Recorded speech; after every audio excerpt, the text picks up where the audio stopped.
Hey folks, thanks for stopping by. I am so happy to finally show you this new Planta greenhouse. We've spent the better part of this year working on this project, and though it's not 100% complete, I am very happy with the progress that we have made. I have wanted a greenhouse all of my adult life since I began gardening nearly 30 years ago, and so this has been such a dream come true. I even have some crops growing already. It's been a good season extender so far, so I really hope to grow year-round. This year is pretty much going to be trial and error, a little bit of experimentation, see what we can do, what kind of heat we need. Eventually, I would like to trench in, we have natural gas, I would like to trench in gas, electric, as well as frost-free water. But that was just a bit much for the wallet this year, and try to be a little bit more efficient in the heating process. But again, this year is just going to be a little bit of a trial and error, some experimentation to see what works, what doesn't work, what temperature it actually gets down to. And so we built a raised bed that holds a lot of the topsoil that was in this area where we excavated to begin with. And that acts as a bit of a heat sink. So far, we've had several frosts, even below freezing temperatures, and it has consistently maintained about 6 or 8 degrees higher than the outdoor temperature. And so while that is promising, it has not been very, very cold yet. And so we're going to get a heat source in this year. I'm not sure what we're going to do, but we're going to try to work through this first year and then make some smart permanent changes in the future. So I just wanted to show you around. I'll show you what I've got growing, tell you a little bit about the process. It was definitely challenging, but it was worth every literal drop of blood, sweat, and tears. So let's take a walk and I'll tell you all about it.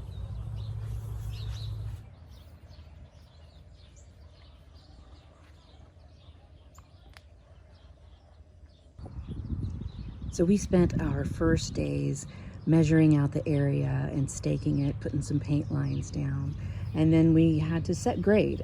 And then, surprising to me, we had actually a 10-inch drop from the back of the greenhouse to the front of the greenhouse. So we spent a while setting grade to get everything equalized. We first had to excavate the topsoil out of place, and I put that aside because I was going to use that in the raised beds a little bit later because I knew it was really good soil. And we brought in some fill dirt in order to pack everything down so that we had a solid foundation.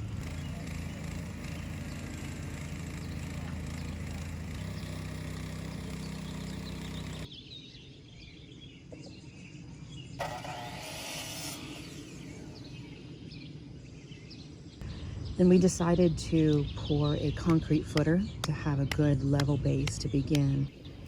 But of course, first we had to build the forms.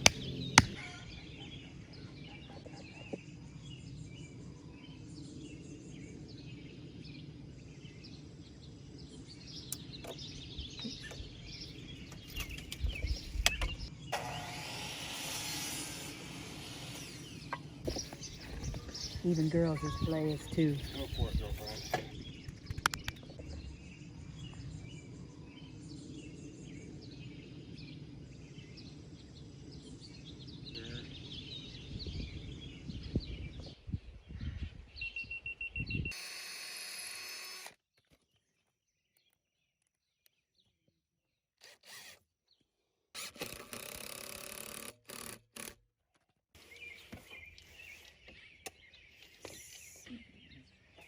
Just thinking too.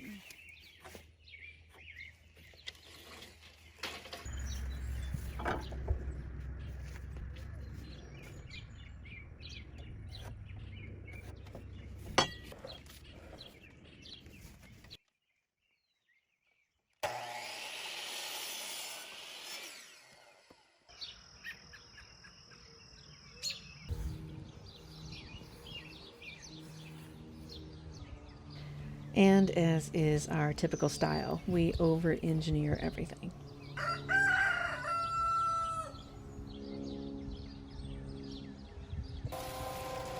And concrete day is always a struggle to keep up, to keep things balanced, and to get everything just right.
So then we brought in some natural gravel. This matches the gravel around our house, and we use that as the other half. It does have landscape fabric underneath so that water will drain through it. And the stone also acts as a bit of a heat sink.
And then we began prepping for the wood foundation by adding a layer of 2x6s that would then anchor into the concrete.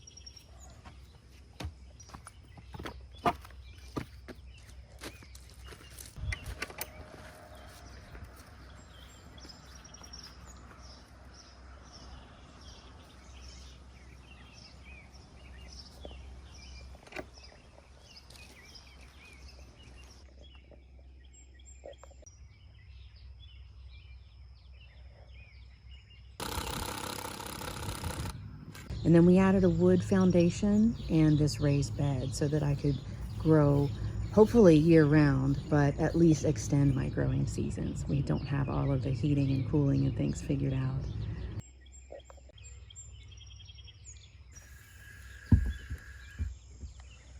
I decided to line the raised bed with landscape fabric to minimize contact between the soil and the wood.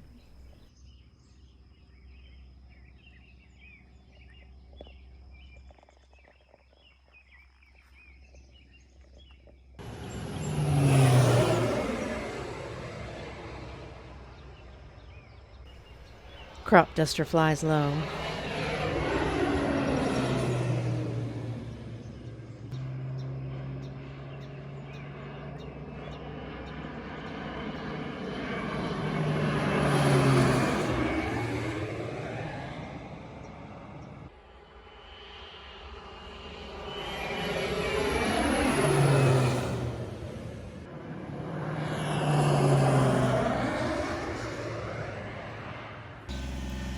We filled the raised bed with the soil that was originally excavated from this area.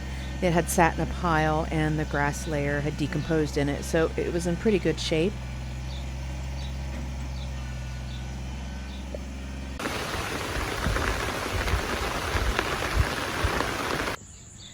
I sifted through everything just to remove the large clumps.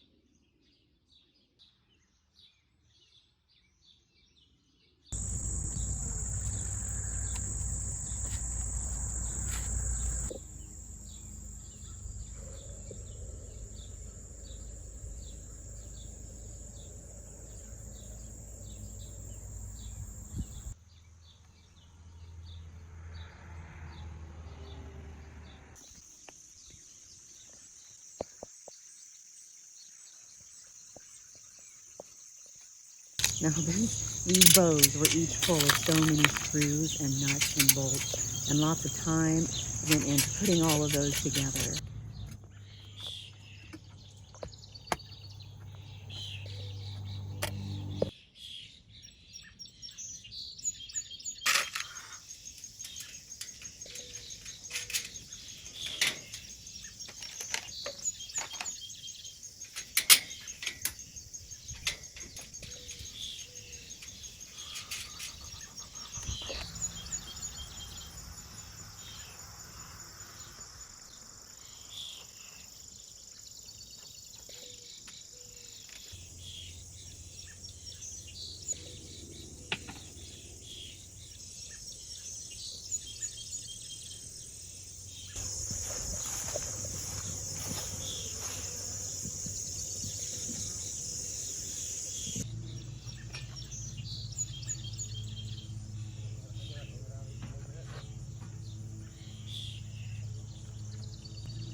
And then we, of course, had to assemble it onto the foundation.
My husband worked on the roof panels, usually while I was at work.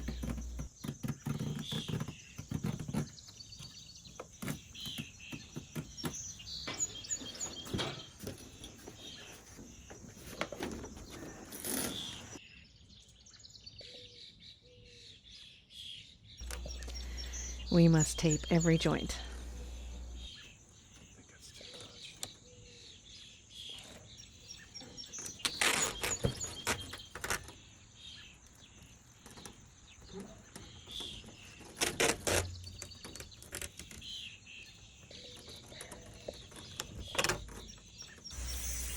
And this metal strip is supposed to join the roof panel with the side panels.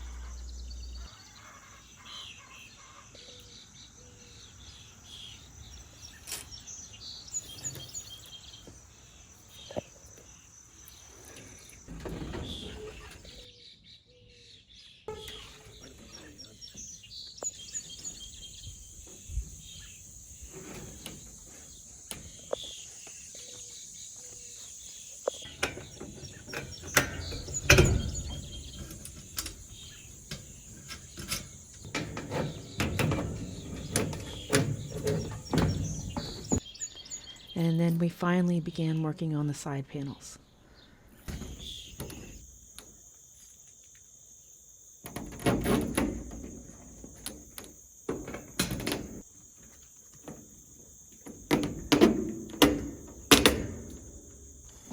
The polycarbonate had a side that was UV resistant, and so it was recommended to leave a bit of that wrapping on until you assembled the piece to make sure that it was facing the right direction.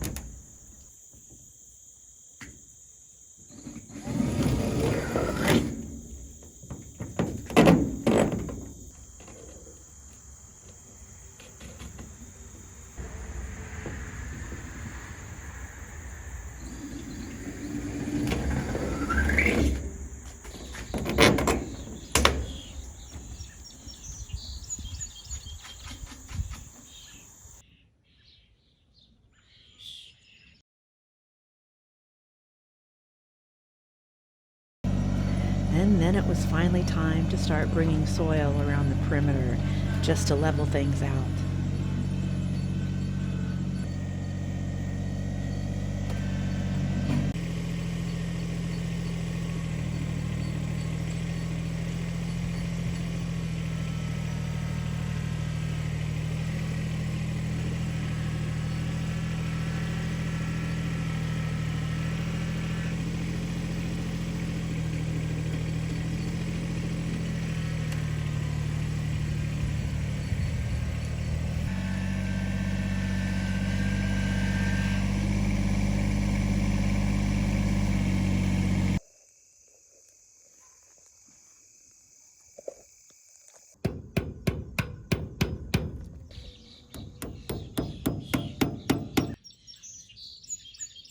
And so then he worked pretty hard on the end walls. You had to do a lot of trimming to get everything to fit just right.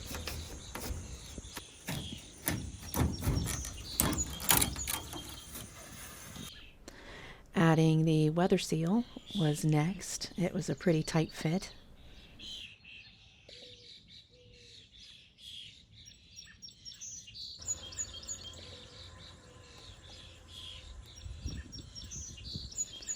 And finally, we got to the doors, the space of the two 6x6s plus a 2x6. And so that was about a foot of space we had to fill. And so we ordered an extra window to match the top window with the door and put that at the bottom and added that ourselves. And it was a perfect addition. We wanted it to look like it was part of the original structure. And I think we achieved that goal because it looks really, really nice. And so we added a lot of extra tape where it wasn't called for in the instructions to help prevent leaks. And of course we had, after we added the tape, we added the bands to the top to hold everything into place.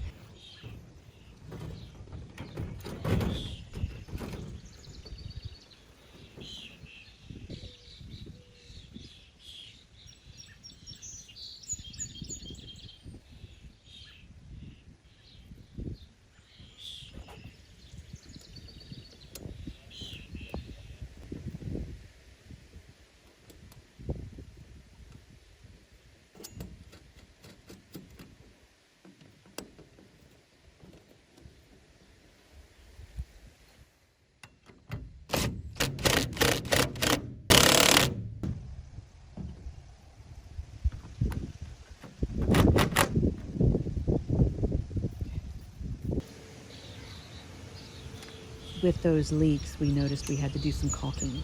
And so we caulked all around the base between the concrete and the wood and in the seam between the 6x6s. And that eliminated most of the leaks. We still have a few that we're working on. Next, I began to level everything out to prepare for the rock border filled with more gravel.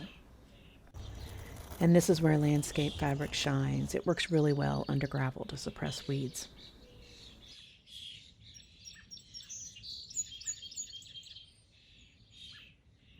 On the north side, the path in between the shed and the greenhouse, we're just going to have grass, make it really nice and easy to mow, nice and clean.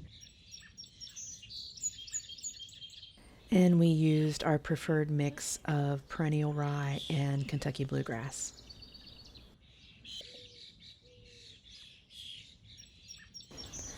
And though this bagged straw is pretty expensive, it's well worth it because most of the weed seeds have been destroyed and it goes on nice and smooth and breaks down rather quickly. So it looks good pretty fast.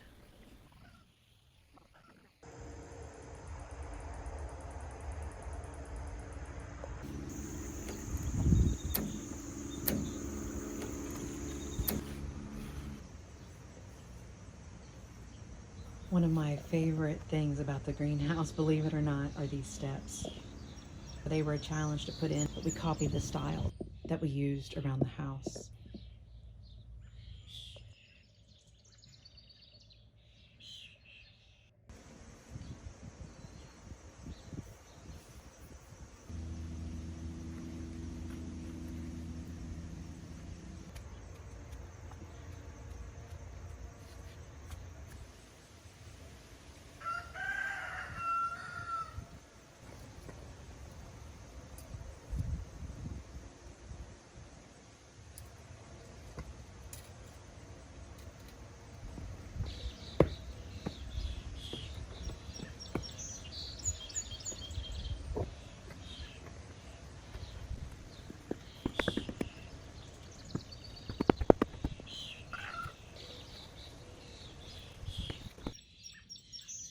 It's good to have the steps level, but it's important to have just a slight downward slope to funnel any water away from the structure.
We usually balance each other out with our own strengths and weaknesses.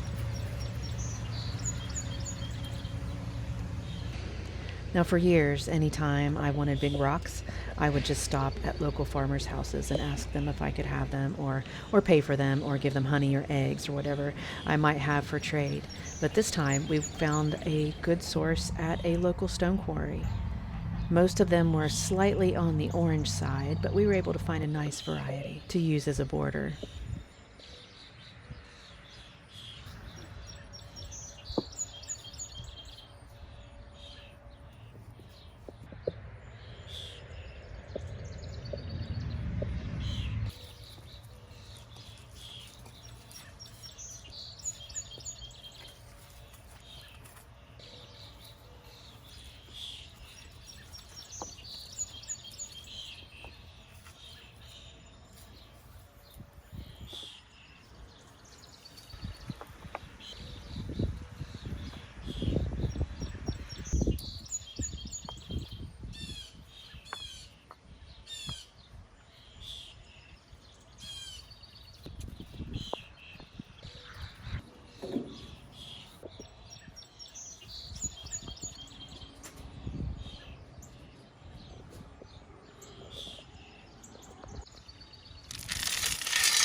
And I was quite pleased with the end result. It provides a nice walking path as well as preventing soil erosion since there are no gutters.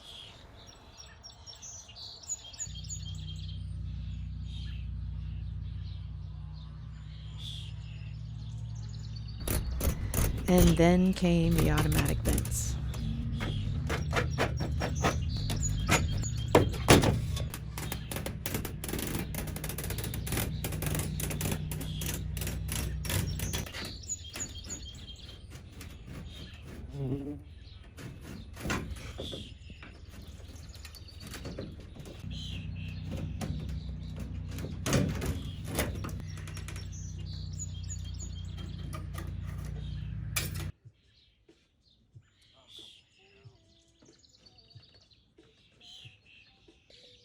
And it's very important to tape the ends just to prevent any water from getting into the polycarbonate channels.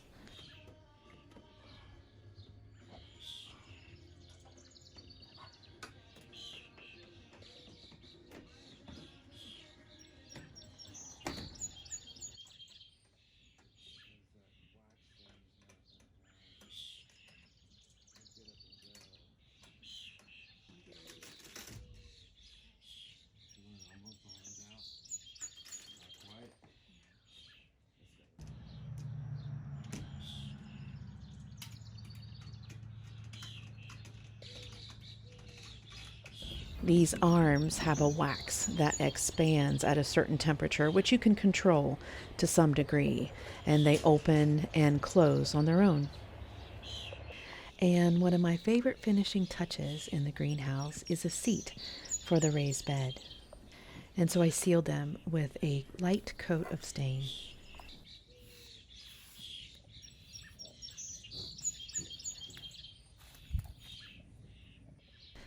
We had to use blue painter's tape to mark where all the screws were below, just so that we didn't come into contact with any.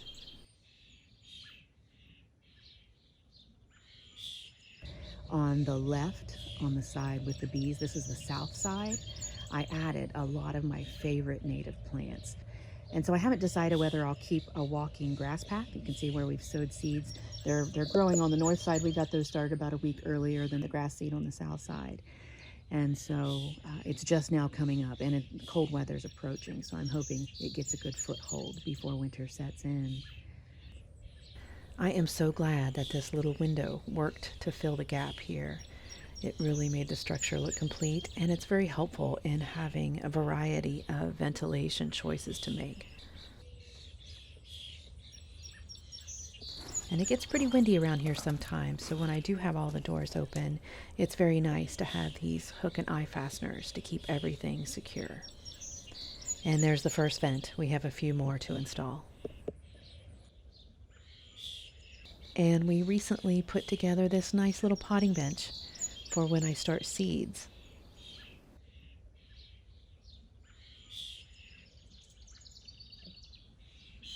And so I actually keep some spare shorts and flip-flops out here because once you're in the greenhouse, it's a whole different world. Right now, it's not even 50 degrees outside and it is 77 in here, and that's with this end completely opened vent and then the top window down here at the other end. And so this has been such a wonderful experience having this greenhouse, being able to come out here, even if it's just pulling weeds. This was topsoil, of course, and it is going to have a variety of plants popping up as I grow my crops, but that's okay. I'll just pull them in. I never would have thought that I would enjoy pulling weeds, but that prospect actually is a bit exciting to think about during the winter, that I'll be out here in the warm soil. Hi, baby. So anyway, let's take a look at my crops here. So I'll have to look back at the calendar for when I started these seeds and transplanted them. They grow much slower, of course, having shorter days this fall, but to have a crop like this going into almost Thanksgiving. And so this has been quite the treat, being able to come out here, and I'll snatch up a leaf every now and then. There's nothing like fresh lettuce. The taste is just unbelievable. And since I grow it all, myself, I know exactly what's in it. Soil that has been here for many years that I've grown native flowers on, and so the flavor and nutrition just can't be beat. I actually started with the topsoil that was excavated from this place, so it is real soil, but this soil is very good. This was cow pasture for many years, and we burn our prairie each spring, and so it's full of nutrients. And while it's not recommended to put real soil into containers, especially container beds, this soil was actually mixed with lots of organic matter to begin with, and there's also plenty of soil microbial life in here to keep things a little bit aerated and to prevent that compaction. And I make my own compost, and so I will be adding a layer of compost every year, as I probably in the spring when I put new plants in here, or throughout the year. And so of course that's organic matter that will continually decompose, so I will be adding a fresh layer every year. This is one big long bed. These dividing strips here are just to separate and to hold the sides together so that the front doesn't bow out, it doesn't go all the way down, and each of the bed is open to the soil below. So I started them in flats and transplanted them. I also have in this bed, I have bok choy and Asian greens in the back. And I'm going to try growing some peppers. They've done really well so far. All the ones out in the garden have perished with the cold weather. And so I've got quite a few here in pots. The hot peppers, I almost always grow my hot peppers in pots. And so they've already started to send new growth, new leaves, and some of them have even begun blooming. They are perennial in warmer zones, and so I'm going to try to mimic that. Some people just bring them into a garage or something like that, or a basement. Who knows what the future will hold, but this year I wanted to grow two of my favorites that take forever, poblano peppers. They take a long time to put fruit, even in our lengthy growing season out there. And so I may end up just keeping these plants here as perennial, and then I just put one bell pepper in the center, because who doesn't need a bell pepper now and then? And down at this end, we have a seating area, nice cushy chairs so that we can enjoy the sun during the winter. I definitely don't want to pretend that this isn't for enjoyment as well as hobbies, creative outlet, a little bit of everything when it comes to me. I always have to be into something new. In this bed, I have some broccoli planted. I also have some kale that I'm going to put in between each of these here in the next few days. I'm totally enjoying myself watching plants grow, coming out here and watering them. It's going to be a challenge when things freeze up. That's why eventually in the future I want frost-free water as well as gas and electric. Some cilantro and chamomile growing here, both volunteers. I had those planted early in the spring and they seeded. Not complaining. And it's nice to have this little bench seating here, especially as I get older and I can just sit to relax and take a rest. We tried to design it so that I can just reach over to harvest plants or pull weeds or whatever might be done. I'll be spending a lot of my time in here over the winter, I'm sure, doing many things. I just hope you enjoyed the tour, and thanks so much for supporting my channel. I appreciate you stopping by. And so until next time, make it a great day. See ya.